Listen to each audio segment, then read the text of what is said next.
Historia ya Tanzania ilianza na wakoloni wa Ulaya karne ya 18.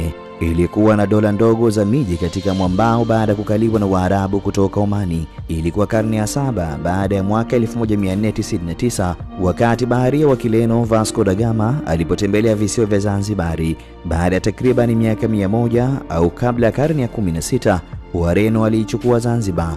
Wareno hakukaa muda mrefu sana na mwaka 1699 walipinduliwa na Waarabu wa Omani waliorudi kuitawala Zanzibar. Kwa hiyo katika karne ya 18 Sultan wa Omani aliamrisha utawala wa Waarabu uendelee kuitawala Zanzibar na mwambao wa Afrika Mashariki na kufanya uwe sehemu ya Zanzibari.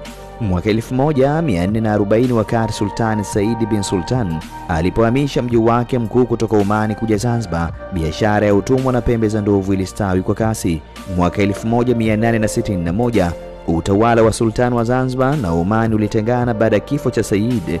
Katika karne ya 19 wazungu walianza kuvumbua bara, wakafuatilia kwa karibu na wamishonari wa Kikristo. Mwaka 1888 Jerumani na makoloni yake ilianza kutoa ardhi na kuendelea kuipiga baadhi ya maeneo kadhaa ya maeneo ya pwani, bara na sehemu kadhaa zilizozunguka maeneo ya Zanzibari.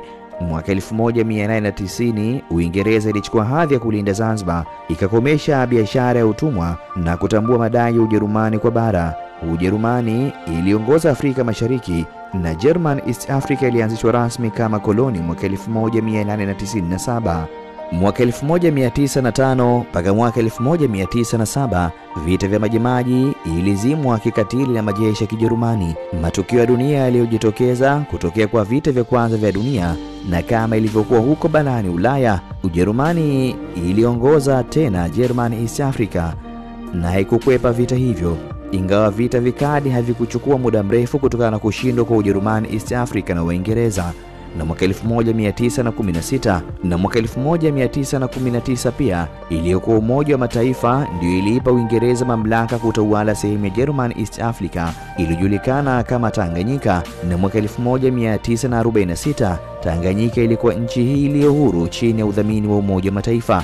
Baraza la kutunga sheria liliundwa mwaka 1926 likaongezewa mwaka hadi kufika 1945 na kuundwa upya na mwaka 1955 kutoa uwakilishi sawa kwa Waafrika, lakini pia walitoa uwakilishi sawa kwa Waasia na wazungu, na huku kukuwa na viti 30 vya wasio rasmi na 31 walio rasmi.